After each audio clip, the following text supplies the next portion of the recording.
All right. You hear that? Yes, I. Yeah, man. So, so yes, Kumbi Yes. Davis, the Kumbi Davis. Give thanks again for the reasoning. The other day, me I have a reasoning on the radio station. I think it is a good little start out. And we discuss after that to continue with like a reasoning, in terms of cultural development. And him today I was listening to a program on a young attorney, was talking about the need for that and how the lack of cultural awareness lead to crime in a Jamaica. And all about. And I think that was an important point that she make. So based on what we discuss, we're gonna just continue try to keep up some reasoning between like a elder like yourself and uh I like call myself youth still, but I soon can't call myself that. You know what I mean? Yes, what you doing at 50 and a no more youth, my brethren. 50, and then 40, a middle age, 30 and 40, a middle age. What you touch 50 and no more youth. You're youth for somebody, but youth for the society, no more youth. Man, but you notice how our generation of people still, everybody just act like them a youth, and you know what I mean? Even with the music, some music, Remember some where I grew up, all it was like all man we are sing ska. And like Scatterlight, and then after a while Dennis Brown become all it's right now, all it's are like Beanie Man and Bounty Killer. All it's like that now. Well, well, I must say, if you allow me, I must say that it has to do with as you grow, you realize that who you used to consider to be old, when you're at that age, you realize say it's not really old. They're just older than you. So it's just how we think, like my little youth, 9 years old, so you must see me like an old man. But when you reach the age where you think the people was old, you realize it's just a look, maybe one grew up, so you think you associate that with oldness. But the energy, is sometimes when I want sick, the more sure oldness than if you're vibrant and you eat right and your whole energy. As this thing I say, cultural and economic development. Once you deal with the cultural development, it's also going to embrace the economic development. And that have to do with how we deal with each other. And, as we said, the culture, as you touch upon the thing, say, once the people, they aware of them culture, them society must strive better, must live in more harmony and unity. So a lot of people disagree with me with that, and I get a lot of challenge with it. Like people now see it. People are say things like, "Oh, that I go benefit me." No, things too far fetched. They might think about food to eat, and even some of the things that me I gear up to talk about today. Like them I say Mm. them think they are long time. Oh, yeah, talk about Benki 3,500 BC, 4,000 BC. What? You know? So Yes. when Yeah, yeah. Go on, reason, because I just was going to touch on something, but I go on, talk reason. about culture, history. When I talk about culture now, some man might say, yo, some youth depend the corner and them a drink some beer and them a jerk some chicken pan the corner and them a listen to some music that a them a express their culture. I agree still, it's an aspect of culture. But how you get to a root of culture now, and when you get a root of culture, you realize the culture and you understand yourself better and the world where you live in a better. So Uh, me don't know how to say it in such a clear, concise way where me not, you know what I mean? I feel back and forth. But our Well, people think that certain things gone long time and it no matter again. you see, the thing is, it's clarity. I see it like if the things they might be part of the culture, but because they don't know the entire culture, they're not embracing the things that are most important to the Mm-hmm. culture or to the people who have the culture or where that culture is coming from. a lot of the things then we do them in part. We're not doing them in its entirety. Once we're doing it in part, then we find, say, we take on the part that was instilled or whip into our foreparents. So we take on we mix our culture in reality to a culture with illusion and fantasy. So I think that is where we kind of lose track, because it's not like here we can't have party. But what was the party I'm about? It was socializing and come together in a certain kind and celebrating a certain kind of harmony, or celebrating one of our elders, or them kind of culture there, celebrating nature. But these But kind of within culture, sorry. no within the culture, within the culture where I say, Mhm. so nobody couldn't party like we and still can't party like we. When we are Yeah, party all yeah. 5 day, like a summer, holiday, 5 day, Mhm. everything shut down. So, we not party today like how we used to party under our own system or society. And at the same time, we are work harder and still have more progress. So when you think about an African foundation and a society, you have to think about the psychology and the mindset where them people are in at the time to dominate the world where them living around them and the world far away. So other perspective that we want to develop today. So Yes, I. yes, cool. Yeah, man. Yeah. Yes.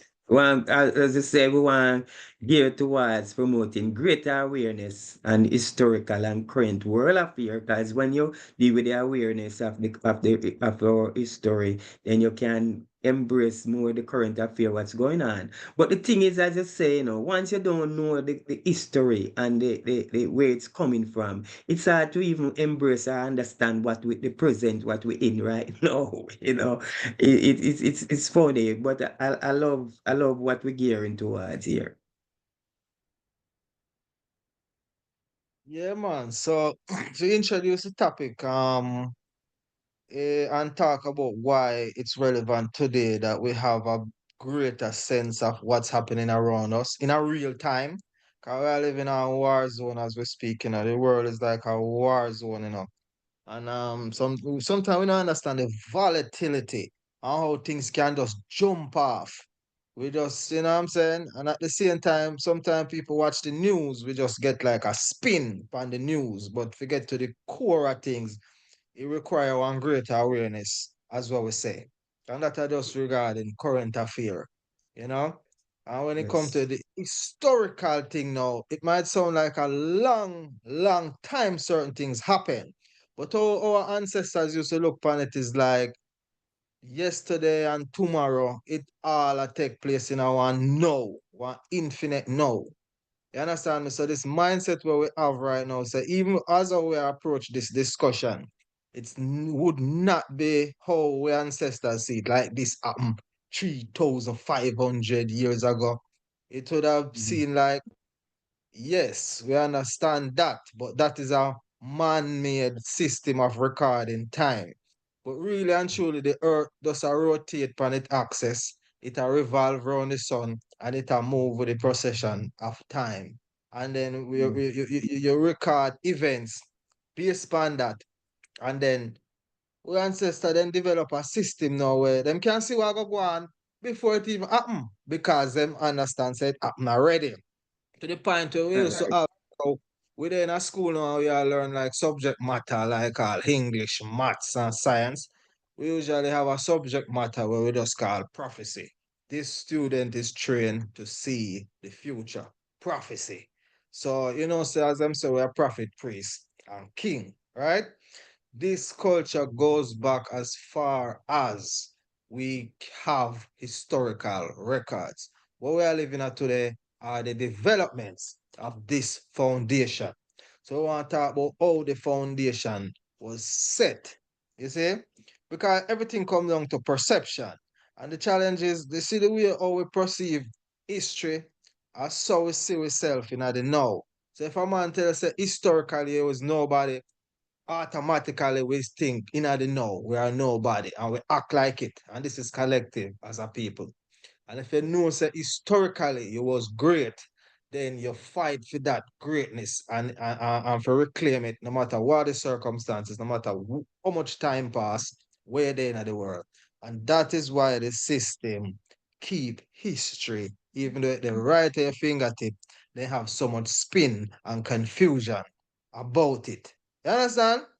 So Yeah. how am I mind work, if it's positive or negative, as a Bob Marley said, it can determine if him eat food or if the man drink tea. Yeah, man.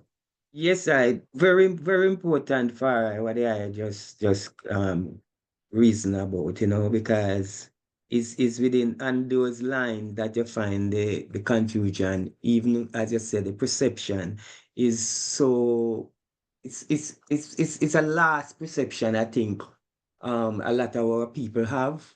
Cause, and that's why they can't reason with you when you try to tell them about history. They try to tell you, so, well, what can do for them now? They want to eat food and blah, blah, blah. And you understand, in terms of just the things say, right, no, it's this we want. But them don't understand, say, what happening right now is still what's happening when we're talking about. It's the same thing what's happening, it's just modernization.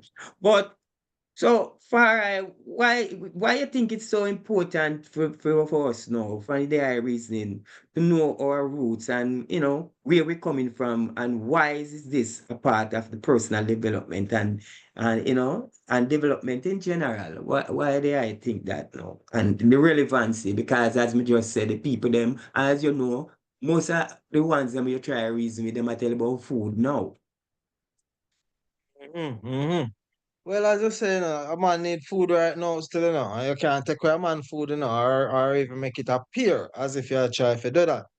So it's like,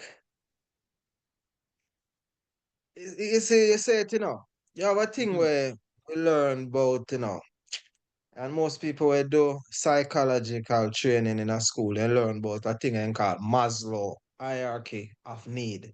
But then talk about the basic needs of man. Them say man need food, clothing, and shelter. But when we go through the whole theory there, one quick thing me take out of it now, extrapolate, is that it a basically say, you see, if the man have to worry about tomorrow, him or get food for eat, or him or get place for sleep, and these basic things, it doesn't allow the mind to think in terms of deeper philosophical things. You see my David? Yes, I. And and unfortunately for us, our mind a deep philosophical mind.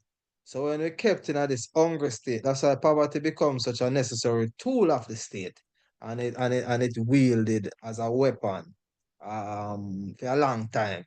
I'm So glad that, sorry, yeah, I'm glad that I said that. If I can't me interject, you mm, see, it's definitely that they use as their weapon, keep the people them hungry.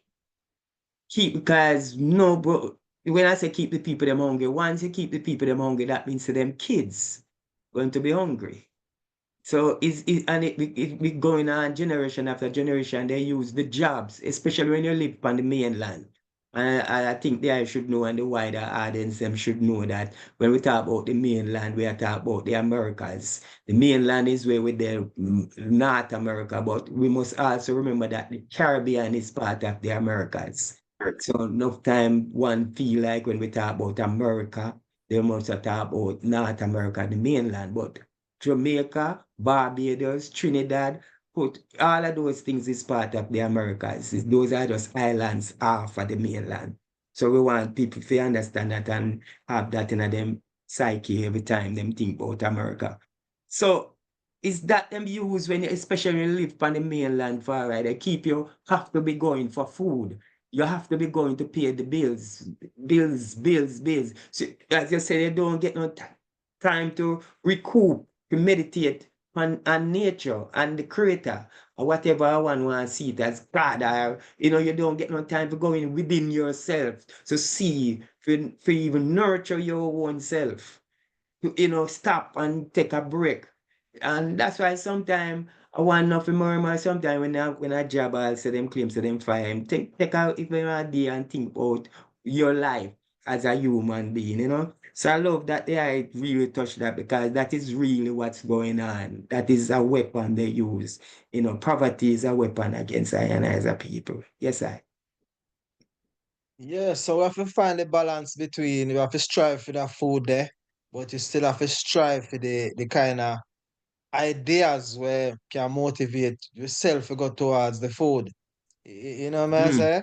Mm-hmm. Like when them Yes. say man shall not live by bread alone. This is some of the things then what we get as stories and as scripture. It have a meaning and it have an interpretation, but it have to interpret it based on your culture. And everywhere you go in the world, you can have like a grand doctrine, but people are gonna make it applicable to themselves based on for them lived experience. And one of the things where people do is try to go back as far as them have memory. For example, if you and me the writer so, and we can only remember what happened yesterday or last week or 2 week or last year, the man will have 10 years of knowledge him superior to it based on the knowledge we have and what we not have. Yeah, you see what I'm David? So Yes. everything Yes. comes down to knowledge. And what unfortunately has been happening is that we have been, I don't know if it's because of the lack of or what it is, but when it comes on to knowledge, we have been using belief to replace it. And belief is another person's spin on knowledge itself. So the closer you can go to knowledge itself, the more stronger and better you don't even have to have no more belief. You can just have a greater awareness and an understanding of life that helps you to socialize better and work together and feel better about yourself. And that's what history does for everybody else. And that is why every nation's economy is built upon their knowledge of history and of their history and in general. And also it the economy built to protect and advance your culture.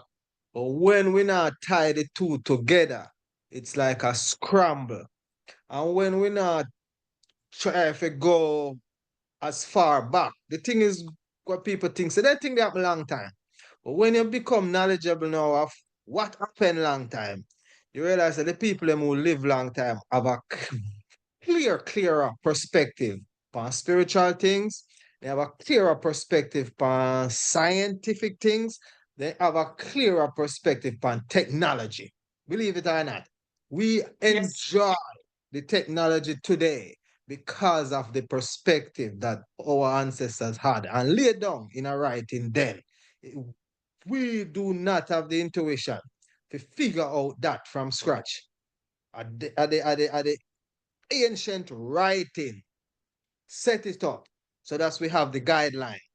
So the student or the people are that people who do not have that historical and ancestral knowledge and record. It depends on a belief system or an education system, some system that's not controlled by him, but it's designed to control him. So if we come out of that now mentally now, we have to have our own institution and programs like these. You see me, I say, Father Kumbi? Yes, yeah, yes, I well, a lot. Yeah, I say a lot, and there is so much more to say, and it's for the people them how much them grasping what they are saying, because as we know, if you the thing is again we have to talk about the past in terms of our history, because when you know the history, then you know who is really the enemy. Because, and then, as we say, it's really dangerous to depend on the enemy. Let's find that a lot of time that's what we do. We depend on the enemy, as you touch on a whole lot of things there. We depend on the enemy for guidance in everything. Even our spirituality, what we're supposed to embrace from our ancestors, we depend on our enemy for it. And yes, we'll push it into a part and call it religion. And that's where I think where one of our biggest downfall is having this kind of this concept of religion which is given to us from the enemy. And therefore keep us in this kind of illusion mindset and fantasy world, the Hollywood stuff, So they're right, in terms of what they are saying, because that's right there right now in terms of how most of our I and I people think and everything, as you know, once it was given whipping to us over 400 years, it's still in us. Cause it feed down to our kids and to our kids, our children, for those who don't like the term when I say kids. It feed into that. If most of us supposed to tell the truth, a lot of us, if we Sunday and Saturday, those who go Adventists and those who go the other Sunday church, them no say you have to go church on them day there. Grandma and mama, they make sure say you do that. And after a while, enough of I and our generation find say enough of them think they, yeah, it kind of have to do with certain thing in terms of subduing the spirit, because it helps subdue the rebellious spirit if it rebels against the system. And that again is to sure we say even the religion and those people who consider to be ministers and pastors in the church were the ones who were the rebellions and the ones that will lead the rebellion against the system. So yes, I love that the I touch upon those things. Emancipation, we can rule out emancipation. And I think enough of we get complacent and don't not thinking about emancipation. And the only way you can emancipate unless if you know what you're emancipating about. What is it? And I think enough of we feel like we not, Self-government. yeah, Yeah, man. Go through, go yeah. through. Yeah, we not. I feel enough of us think that we are not in any change or any chain or any bondage. Therefore, they don't want to emancipate. They don't want to be free. As a matter of fact, I don't think I see a lot of people behave. I don't think they're embracing or longing to even touch the soil of Africa. And as we touch upon current affairs, I think that's when we have a president like a Donald Trump, or even the system what going on. Because from ever since Democrat and Republican, and from a Jamaican point of view, PNP and Labour, right? It's the same thing. It's just subjected to a system what keep the system striving to enslave our people and keep us dormant in terms of not seeking to have knowledge and knowledge of true knowledge of which is history. Yes, I. You say so much. Yes, I. So even though we don't have no script where we are follow, but at the Right. same time we have so much where we want to say. So you just say so much. Right. First thing we want to establish at the upfront in a conversation. You see, when you come on to the church, remember say Bob Marley have one very, very radical song. Enough people not even pay attention to when they might listen to One Love. You remember the Mm. line there in a Bob Marley song? Bob Marley Yes, I. have two radical thing in a musical history. And him have more radical thing too. Even though One Love can be a radical thing, if you know who for love. You Mm. understand? When you know Mm-hmm. if you love yourself and Mm-hmm. your own people. And that's the Mm-hmm. revolution right there. So. But the psychology where we are under, we learn to love the enemy. We're addicted to the things where the enemy has told us about who we are and about Mm. ourselves. And it come like addiction to the point. You ever see when a man addicted to crack cocaine and you tell him say it's not good for him? When a man addicted to this system and you try to tell him anything about the system, you are gonna be the bad guy. So it becomes a sensitive thing now in terms of how to deal with religion. You get me? I say, remember Bob Marley said, well, I feel like bomb a church one at a time. But Mm-hmm. we still not take that position there. But me understand why Bob Marley said. Because Bob Marley can see it, say, this is a place where many people use it as a house of of brainwash, right? And too few people can use it as an instrument to bring a community together and people towards greater awareness of themselves and purpose in the real world.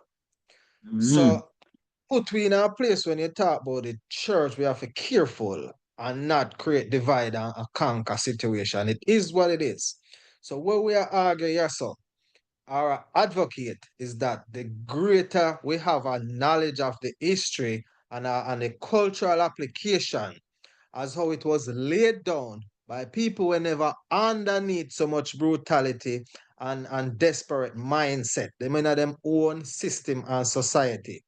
And in a African people in their own system and society create the most beautiful things and the greatest ideas. You see what I say? So me I say Yes. now, when we go back in the history and extract the culture, now you can embellish in your church and you can make it more rich culturally and economically. And you can embellish in your school at the same time, make it more culturally rich. You understand me? And Mm. economically in the long term. So that's why we try to tie the two. And you just mentioned the next thing before we forget again now. You know, Yeah. when you say it's like it's like just remember and then I forgot. But anyway, Yeah, you it coming basically from the culture, yeah, it's like or basically it's like from the politics then, huh? Maybe from the political PNP, JLP, Democrat, Republican, that is Trump. our next that is our next thing. And what we have to just realize all of that is it's just institutions that we do not control and them in turn control and confuse us. Political institutions, religious institutions, our community in general. So the key is we have to go first learn to control our own self and our own mind and body. And the cultural awareness helps to do that. It helped me to do that. When we look on the great standard where my ancestor them set, and we can just see it say it has been a consistent decline for the past, you know, we hear I watch international news this morning, and it said for the past 2,500 years, Africa been on a decline. And that's true. But within that decline there, we have moments where we have to celebrate, like, Ethiopia have victories over Italy, and people celebrate Hannibal that had have been in Libya, Carthage at the time. And next celebration, if you live in a Sudan, you would have celebrate the victory of the Mahdi. Even though these victories were seemingly sporadic and it seemingly never last for a long time, these were recent history.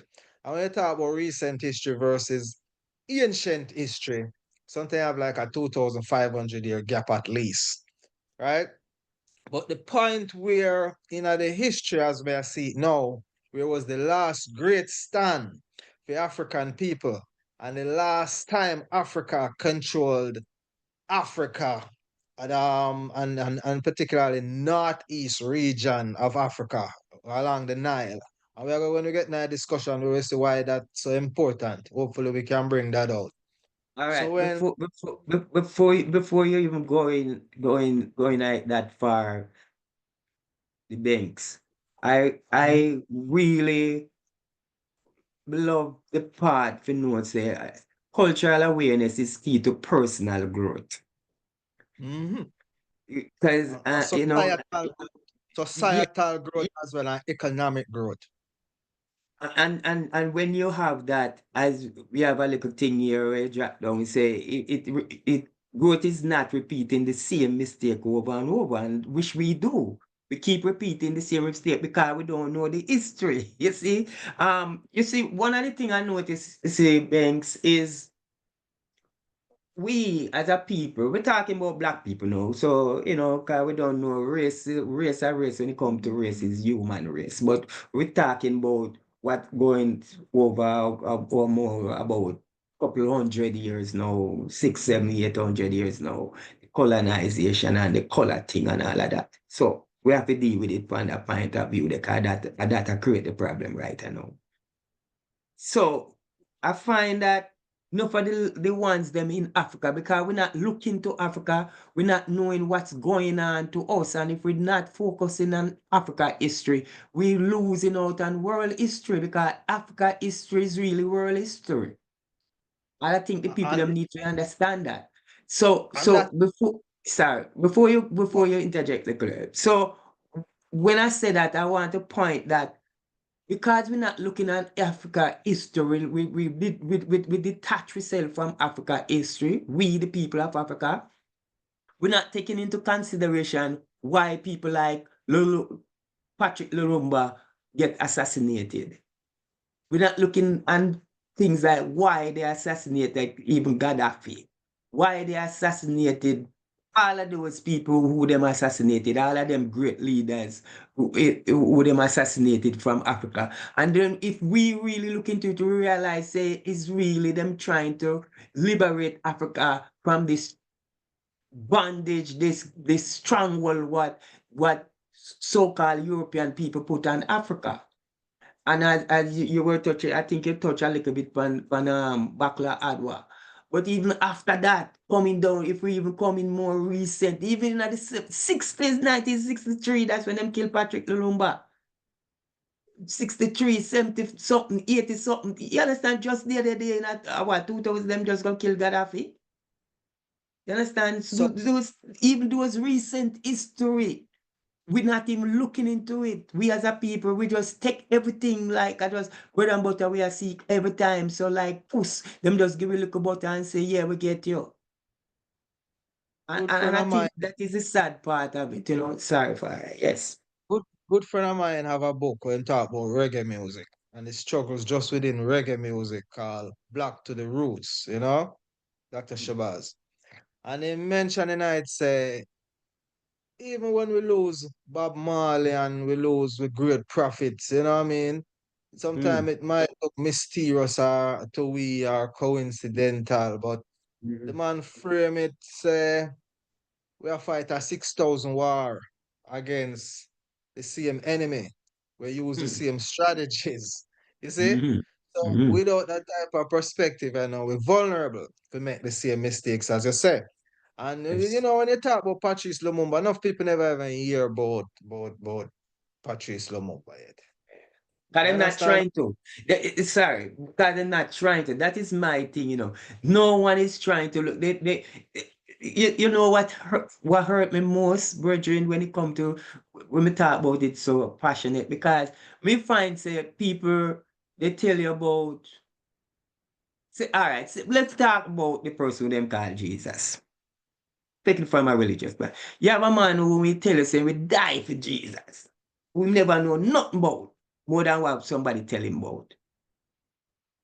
And a man, if we see a man who somebody have murder him right in front of him, I'm one brother, I'm sister, I know of something I go on in this present time, and him want stretch a hand for help. But he tell you how much he love Jesus. But he's not thinking about the concept of what that come out of. They're not thinking about where that come from, where that thing coming So from when you so talk about Christ. Sorry, yeah. yeah, me get to the part where me stop blaming people them for that. Cause I Yeah. realize that we cannot connect to these deep concept. Like the concept of Christ is a concept before it became limited to just one person. And when it Mhm. became limited to one person, it became limited to one person under the when Roman rule. Right? Mhm. So you can see where the concept shift and the image shift and the narrative shift. So when it come to these kind of concept, me not even blame Christ, me not blame Allah, me not blame none of the figures them, whether they're mythological or real. We not even argue that. What we are Yeah. deal with is the stories that they convey and how a slight spin upon a truth can just spin the truth into a lie. So we have to have Right. So narrative Banks, for great people, and we determine that for ourselves. Yeah. yeah. So yeah. I want you to continue, but it's not even blaming. It come back to the people them, you know, because to be honest, it's have to do with how much you seeking truth. And I think a lot of us not really seeking truth. We trying to as a matter of fact, the truth is religion. Whatever the religion is, that is their truth. And I think truth is something independent of religion, because religion is made up of a certain amount of rules. If one really think about it, but again, as you say, maybe it's even far-fetched enough ones to even think like that, because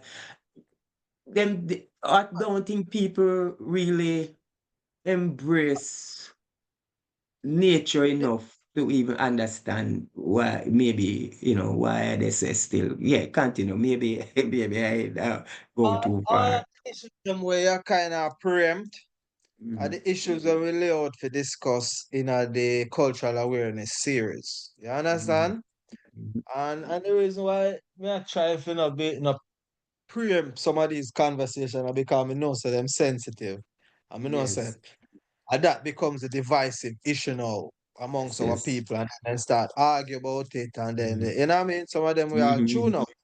So what we mhm. are going to do is lay down the foundation to have those kind of conversations in the first place. If that not Mhm, exists in a society or in a mhm, household or in a institution, then it's stuck. You understand?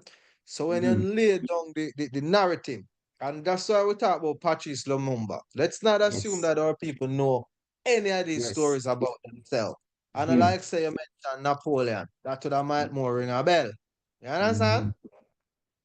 Because you have to Yes, understand West of them propaganda system where they choose their heroes who important to them and then choose our heroes also who important to them. You see that? I. So when Yes. we start talk like that now, me I talk in terms of there's a psychological approach we have to take with the history. Otherwise, you end up in a feel good situation where Mm, it's not about learning, it's not about enlightenment, mm, it's not mm, about knowing mm. anything about Christ. It's now no one is seeking to make any sacrifices where Christ exemplify the greatest sacrifice. You see? And are these contexts and concept where we have to extrapolate out of the many stories where we have. I think the stories then good enough. And if we have our cultural and historical narrative, then the Bible now go fool you, your Quran now go fool you. It will go strengthen it. And it will go put you at the foundation of all of these narrative. And there's gonna be some places where you have to use your mind and realize, Mhm, okay, this is not practically so this might be an allegory right here. Another thing when it come on to spiritual text, it allegoric, sometimes it mythological. And nothing wrong with that. A myth is not a lie if you understand African culture. If you understand African culture, the myth is actually the preservation of the highest truths in your society. But within that, you understand, say, maybe within the myth, you say a man had on a red shirt. It don't have nothing to do with the red shirt. The red shirt becomes an allegory within the myth. And then you have literal aspects of these texts. You understand me? So you have allegorical aspect of the biblical approach. You have the metaphor, and then you have the literal and it all becomes metaphysical. So it is only within a kind of program of cultural awareness that it leads to enlightenment. Otherwise, it leads right back to slavery, where that is how these religion were introduced to us from the point of view of slavery. So that's why it's so difficult. We are addicted to the idea. This is where we're presented because it's so dear to us. As African people, we are spiritual people. Everything what we do, we put God in it. These days, the only time people talk about God, even the word God is a German word. Where if you really understand it, you would really find a better word, right? mm, But mhm. people just think about certain things and when them need something or when them have sex, them say, "Oh God," but really the deeper conceptual meaning of these concept, African people create the idea of God business before the Germans turn it in a God. You know, in fact, one of my Yes. great teachers said the word God. I mean, I try not to get too fiery, too upfront in the conversation, you know. That's why I see me, I try ease it down, you know. Mm-hmm. But Like, my elder said the word God came out of when the Germans them hijacked Christianity. And you know the people them a talk about them history and them culture and them rich spiritual ideas and them thing there. And the Gothic language just you know and the soldier them used to say like it's a hawk at the throat, hot. And then the hawk becomes God in our vernacular. So it's just a serious thing. But anyway, we're not going at that right now. yeah, Kumbi. Come back, I yes, say. yeah.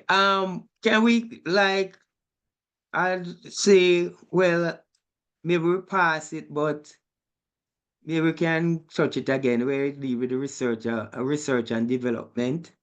I think we kind of touch that still, but today, hopefully, we will get a chance to discuss the very foundation of modern culture in terms of its philosophy, technology, architecture, medicine, mathematics, physics, literacy. Yeah, you want to continue with that? The base, Yeah, or we man. touch that Yeah, man. early. So that's All the right. idea. That's the Yeah. idea. So when we seek now to connect with our roots, many people look and wonder how we can approach this. First of all, you deal with so much history. You start to talk to a man about 5,000 years worth of history, 10,000. They must say, oh, that's a long time. That's too much information to compact. But we don't need to do everything. But what we do, we have key moments that when you put them together on a timeline, you hear the word that we use timeline, Mhm. meaning you have to understanding of what time zone certain things happen. And then when you have the timeline together now, it helps you to understand things in a sequence. And I Yes. think approaching African culture like this is the same reason why when you go to school, the teacher teach you ABC before then tell you to write a composition, and Mm-hmm. one, two, three before then give you advanced calculus. I Mm-hmm. think when it comes to Africa approaching it, we can easily get redirected into the established narratives of the West, and these narratives are well established. And one of the first narrative is that look, Africa has no history. And then it Mm-hmm. evolved into all right, history no come from monkey. And then it Mm-hmm. has now developed based on challenges left and right, resistance left and right. And particularly, we have to give credit to the African American scholars within the US and also upon the continent and all over the world, yeah, man. There's so Yes, much of sir. that. You Yes. know, and Jamaica contribution with like John B. Wadsworth. We have to big up them man they too. You get what I'm Uh, saying? Amos Wilson, and yes, we can name so much as you say.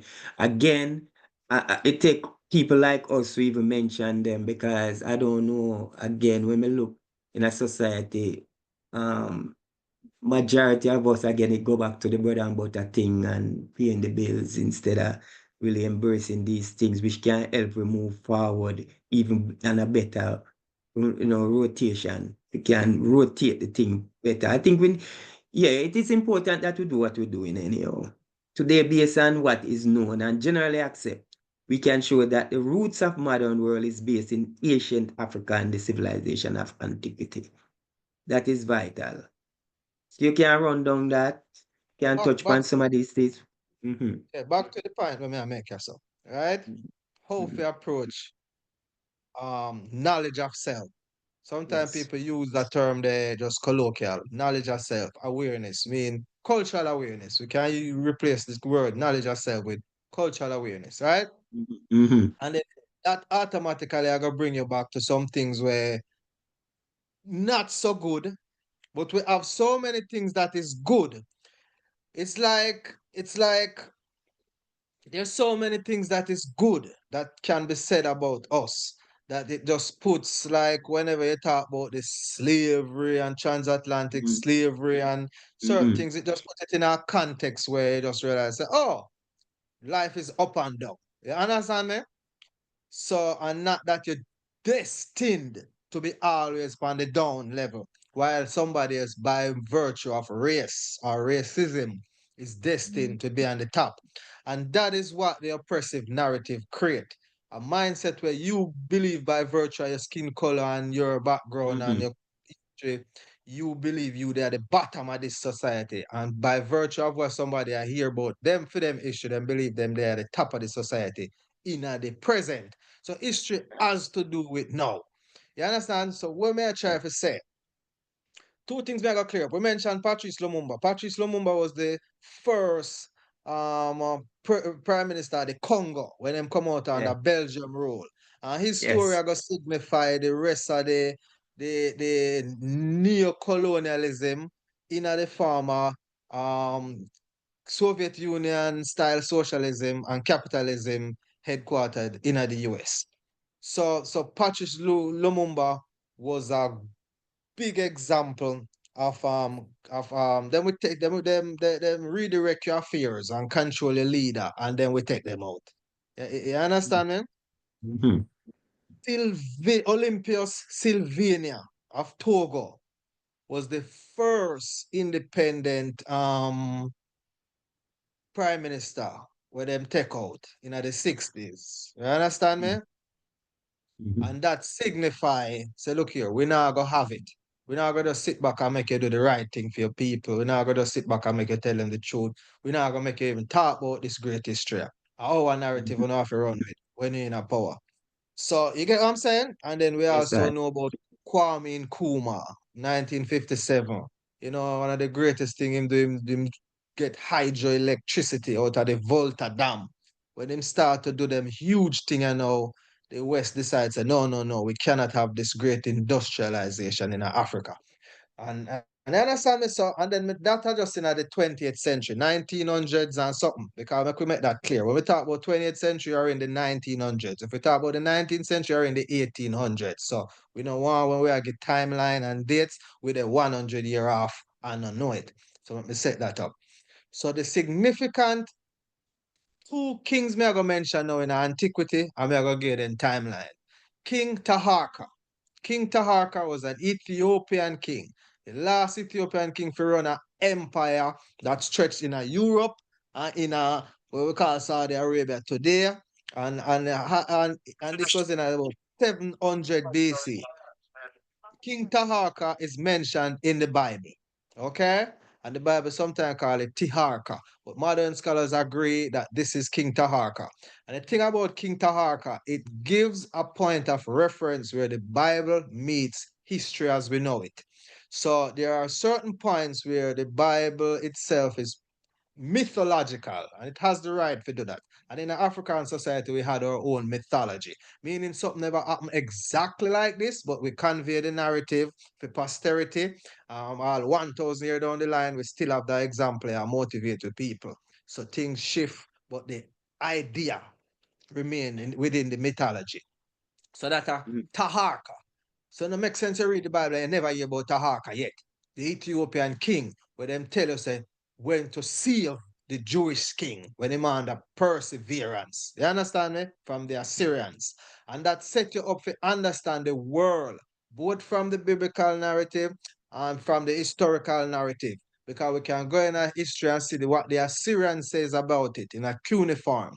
We can go back in our history and see what the Egyptians said about it, the Kemetic people in a Medianature hieroglyph. And these are the source materials. All right. The Bible is an inspirational book. It's Mhm. not an history book per se. So make we clear up that.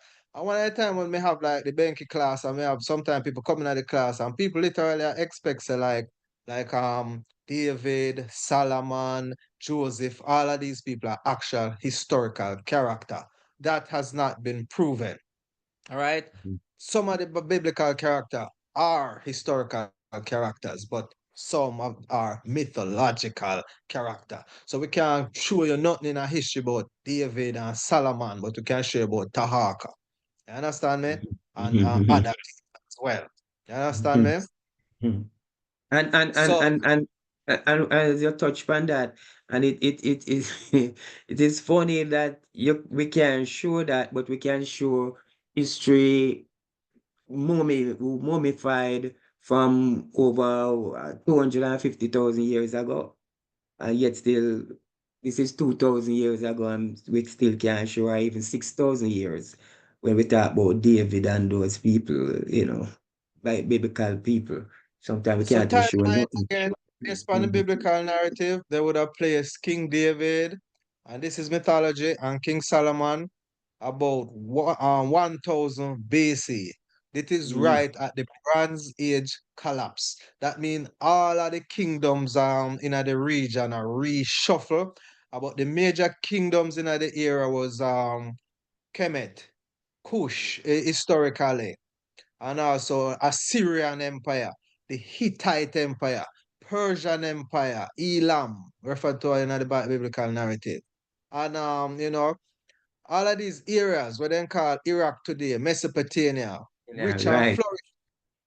So the Bronze Mhm. Age collapse in one about 1100 BC mark the shift in terms of the black imperial world. When we say black imperial world, just like how we have a British imperial world in the 18th century, and today we have an US capitalistic imperial world. We had an African empire, right?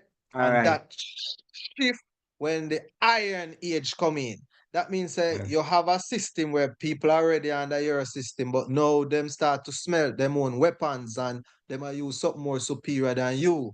So you realize that every time a people come up with technology, technology designed to change the power dynamic. So it's always important to control technology. Marcus Garvey did tell me that, and I'm right and say who control the technology are gonna rule the future. And we never get All that right. then, but we're living it now. So back again on the timeline.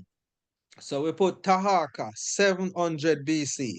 So because the Bible say King Taharka went to aid King Hezekiah, it already make we know. We match that with the ancient history and we know so we're there in a 700 between a 700 and 650 BC.